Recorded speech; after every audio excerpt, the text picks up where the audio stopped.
Roll camera action. বন্ধু আজান দিচ্ছে, চল নামাজ পড়তে যাই। দে, এবার তুইও বলবি। আচ্ছা বন্ধু চল, আমিও যাই।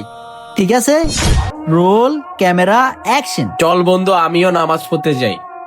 যাক, ভিডিওটা সেই হয়েছে, আশা করি ভাইরাল হয়ে যাবে। দেখ ফুটেজটা দেখ। আরে আপনি ফাহিম ভাই না? হ্যাঁ, আমি ফাহিম, ইসলামিক কন্টেন্ট বানাই। হ্যাঁ ভাই, আপনাদের ভিডিওগুলো আমি নিয়মিত দেখি, আমার থেকে অনেক ভালো লাগে। আচ্ছা ভাই, আজান যেতে দিয়ে দিছে, চলেন আমরা মসজিদে গিয়ে নামাজটা পড়ে আসি। আরে রাখেন আপনার নামাজ, আমরা নামাজ পড়লে ভিডিও করবে কে?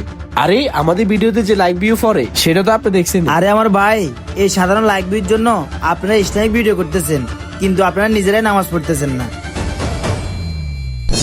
এইসব ভিডিও করে দুনিয়াতে লাইক কমেন্ট পাবেন ঠিকই, কিন্তু পরকালের জন্য কিছু হবে না। পরকালে ঠিকই জাহান্নামের আগুনে ফুটতে হবে। ঠিক আছে ভাই, আমরা আমাদের ভুলটা বুঝতে পারছি। এখন থেকে ভিডিওর পাশাপাশি আমরা 5 ওয়াক্ত নামাজ পড়বো। আচ্ছা ভাই, আজান যখন দিছে আমরা তিনজন নামাজ পড়ে আসি। তো বন্ধুরা, আজকে কে কয়েক নামাজ পড়েছো কমেন্ট বক্সে বলে যাও।